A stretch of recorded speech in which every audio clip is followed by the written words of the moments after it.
Ni hao everyone.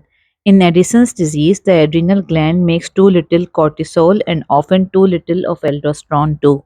The disease has a very slowly progressive disorder and is marked by extreme fatigue, weight loss, and loss of appetite, areas of darkened skin, low blood pressure, even fainting, salt craving, low blood sugar, also called hypoglycemia, nausea, diarrhea, vomiting, abdominal pain, muscle and joint pain, irritability, depression, acute adrenal failure can lead to life threatening shock. Reach out for a doc if you suddenly feel sudden weakness, confusion, pain in the lower back or legs, severe abdominal pain, vomiting, and diarrhea leading to dehydration, reduced consciousness or delirium, low blood pressure. They can be divided into primary adrenal insufficiency and secondary adrenal insufficiency. Primary adrenal insufficiency is autoimmune and often referred to as Addison's disease. Patients with secondary adrenal insufficiency don't have darkened skin and are less likely to have severe dehydration or low blood pressure. They are more likely to have low blood sugar.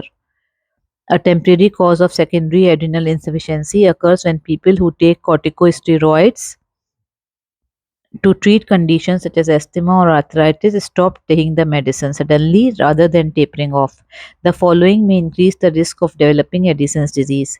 A history of having a disease or surgery that affects the pituitary gland or adrenal gland, certain genetic factors that affect pituitary or adrenal glands, other autoimmune endocrine conditions such as hypothyroidism or type 1 diabetes, a traumatic brain injury, Addisonian crisis. If you have untreated Addison's disease, you may develop an Addisonian crisis as a result of stress on the body, such as injury, infection, or illness.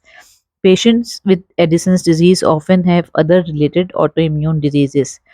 If you take cortisone, be sure to follow up with your provider regularly to make sure that your dose is not too high.